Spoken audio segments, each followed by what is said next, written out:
ঘরের বারান্দা পড়লে যে সব, ঘরের ভিতরে বলে তার চেয়ে বেশি সব। ঘরের যে কোনো জায়গা না পড়ে একটা কোনার মধ্যে পড়লে এটা বেশি সব।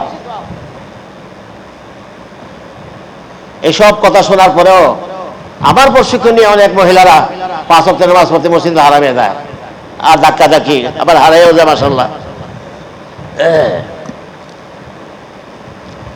শেষ মিনার কাজ শেষ, পরের দিন শেষ রাত্রে আবার ডাকাডাকি, আরাফা আরাফা আরাফা আরাফা।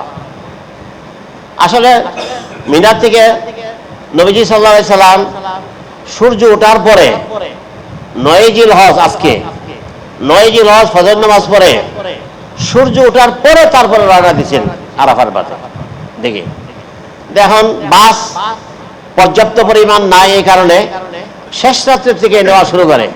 অনেকে গিয়ে আরাফার মাঠে গিয়ে ফজর নামাজ পড়ে, কি এটা ঠেকা আর কি, ঠেকলে বলে বাঘেও ঘাস খায়, কি করা।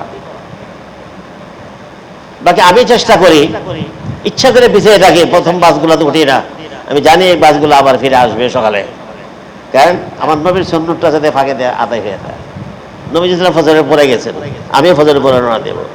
আর এমন কোনো আইন নাই আরাফার মাঠে সকালে 10টার ভিতরে পৌঁছতে হবে, 8টার ভিতরে পৌঁছতে হবে, এমন কোনো আইন নেই। আরাফার মাঠের আমল শুরু হবে সূর্য ঢলার সাথে সাথে, মানে জোহরের ওয়াক্তের সাথে সাথে, এর আগে কোনো কাজ নাই। তো আরাফার মাঠে আমরা যাবো ইনশাআল্লাহ, বাসেই যাবেন সবাই। হ্যাঁ, শুধু জওয়ান মানুষ যারা আছে, আপনার সাথে মহিলা নাই, বৃদ্ধ লোক নাই, দায়িত্ব নাই, অসুস্থ লোকের দায়িত্ব নাই, আপনারা আমরা হাইটে যাই। হাইটে গেলে একটা অসুবিধা হবে, এই আপনার মুআল্লিমের এর ভিতরে ঢুকতে ওটা খুঁজে পাবেন না। তো কি করব, মসজিদে নবীরাতে নামাজ পড়বেন, পড়া মসজিদের ভিতরে বা বাইরে গাছের তলায় নিম গাছ আছে, ওকুফ করবেন,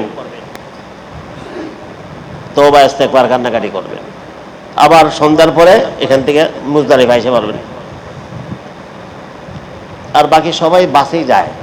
বাসে গেলে একটা সুবিধা হলো, এই বাসটা আমি যে মুআল্লিমের, এই মুআল্লিমের প্রত্যেক টিনের বেড়া দিয়ে একটা বিশাল এরিয়া আছে।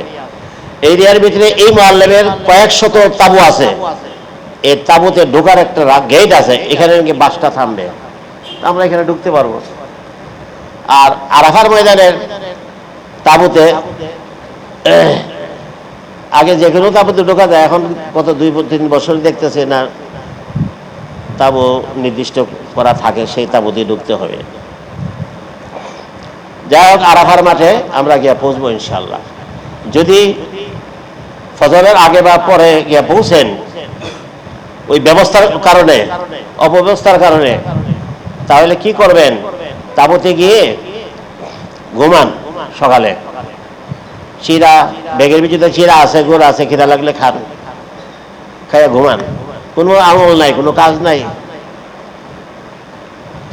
সকাল 10টা যখন বাজবে তখনই গিয়া উযু করবেন।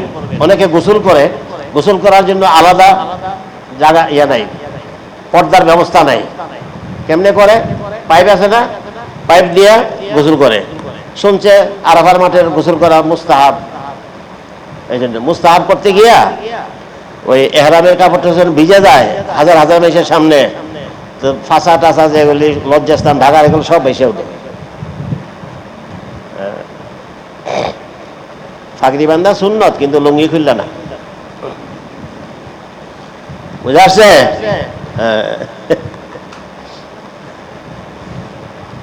এই মুস্তাহাব করতে গিয়া অনেক অসুবিধা হয়, লজ্জার বিষয়। ওযু করলে চলবে, তবে ওযুরা করবেন 10টা 10:30টার ভিতরে। যতই বেলা বাড়বে ততই প্রচন্ড ভিড় হবে। এখন আইসা তালবিয়া পড়তে থাকেন। ওকুফের সময় এখনো হয় নাই। যেই জোহরের রক্ত হবে, জোহরের রক্ত ওই দেশে কখন হয়, মসজিদের হারামে তো নামাজ পড়ছেন, জানা আছেন 12টা, জোহরের আজান কি 12টা 15-তে না 20-এ, এটা জানাই আছে। যেই জোহরের রক্ত হবে, তাই জোহরের রক্ত হওয়ার সাথে সাথে রব্বুল আলামিন তার রহমতের যত দরজা জানালা আছে সবটি খুলে দেন এই আরাফার আল্লাহর মেহমানদের জন্য। ক্ষমা মাগফিরাতের যত দরজা জানালা আছে সবটি আল্লাহ খুলে দেন। কখন? আযান যোহরের ওয়াক্তের সময় সাথে সাথে। তখন সেখানে প্রত্যেক তাবুতে আলেম উলামা থাকে, আযান দিয়ে যোহরের নামাজ পড়বেন। এটা এখানে আরেকটা ঝগড়া হয় আরাফার মাঠে, জোহরের নামাজ আর আসরের নামাজ একসাথে পড়বো নাকি জোহরের নামাজ জোহরের সময়, আসরের নামাজ আসরের সময়, এই একটা নিয়ে ঝগড়া বিবাদ হয়। তো ঝগড়া বিবাদ করবে না। আমি আগে করতাম, আল্লাহ আমার একটা নেক বুঝ দিয়েছেন, আপনাদের আল্লাহর মেহমানদের খেদমত করার বলে আল্লাহ আমাকে অনেক কিছু, এমন কিছু জ্ঞান দান করছেন যেগুলো আমি কিতাবে পাই নাই। তা আমিও আগে ঝগড়া করতাম, কারণ আমাদের হানাফি মাযহাবে জোহরের নামাজ জোহরের সময় পড়তে হবে, আসরের নামাজ আসর সময় পড়তে হবে, এটাই আসল। হ্যাঁ, মসজিদে নবীরাতে যদি কেউ পড়ে ওইখানে জোহর আসর একসাথে পড়বে। কেন? ওইখানকার যে হজের যে ইমাম সরকারের পক্ষ থেকে উনি নামাজ পড়ান, ওখানে হজের যে ইমাম হন ইনি যদি ওনার পিছে কেউ নামাজ পড়ে তা জোহর আসর একসাথে পড়া সুন্নত। তাবুতে তো ওই ইমাম নাই, তাবুতে আমরা জোহরের নামাজ জোহরের সময় পড়বো, আসরের নামাজ আসরের সময় পড়বো, এটাই হলো আসল। এখন এটা নিয়ে ঝগড়া হয়। তবে আমি আপনাদেরকে বুদ্ধি শিখাই দেই, ঝগড়া করবেন না। ঝগড়া করলে মন মেজাজ খারাপ হয়ে যায়। আপনার সাথে তর্ক বিতর্ক করে একটা মাসলা নিয়ে যদি আমার মন খারাপ করে, আমি আমার মাওলার সাথে আজকে অনেক দরবার আছে, আমার মালিকের সাথে আজকাল কি আছে, আরে দরবারের সবাই আছে মাত্র জোহর ওয়াক্ত থেকে সূর্য অস্ত পর্যন্ত, এই 4-5 ঘন্টা, অনেক বিষয় আছে। তো ঝগড়া করলে মন টন খারাপ হয়ে যায়, মন খারাপ হইলে আল্লাহর সাথে কথা বলা যায় না। এই জন্য আমি একটা নতুন নিয়ম করছি গত 15-16 বছর ধরে, এটার উপর আপনারা আমল করবেন।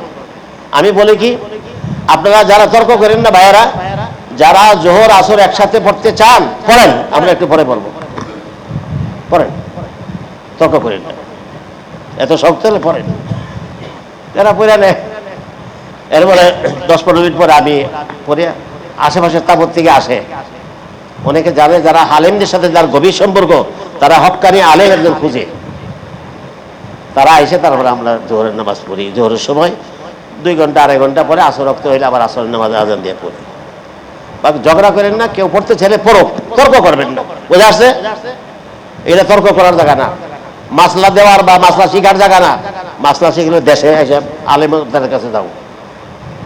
হ্যাঁ, আচ্ছা, এখন আরাফার মাঠে তো পৌঁছলাম। আপনাদেরকে এতদিন ধরে বলতেছি ওকুফে আরাফা হজের মৌলিক 3 ফরজের সবচাইতে গুরুত্বপূর্ণ ফরজ। এটা রুকনে আজম, বড় রুকন। এটা আল্লাহ রাসূল বলেছেন আল হাজ্জু আরাফা, হজ তো হইল আরাফা উপস্থিতি। এই ছোট্ট 2 শব্দের হাদিস দ্বারা বোঝা যায় আরাফার উপস্থিতিটাই হজ। নবীজি সাল্লাল্লাহু আলাইহি সাল্লাম 1500 বছর পূর্বে 1400 লক্ষ সাহাবীদেরকে নিয়ে হজ করছিলেন, যে বিদায় হজ। আরাফার মাঠে তিনি উত্তপ্ত বালুর ভিতরে সেজদায় পড়ে জার জার হয়ে কাঁদতে, জার জার হয়ে কাঁদতে কাঁদতে এমন কান্না, আয় হায় রে, এমন কান্না যে চোখের পানি দিয়া চেহারা মোবারকের নিচের বালুগুলো জমে গেছে। কি জন্য কাঁদছেন? এত উম্মতের জন্য কাঁদছেন, আমাদের জন্য। হ্যাঁ, আল্লাহ আজকে তো আমি দেখতেছি আমার নবুয়তের মেশিন দিয়া আপনি সব রহমতের মাগফিরাতের দরজার জানালা সব খুলে দিয়েছেন।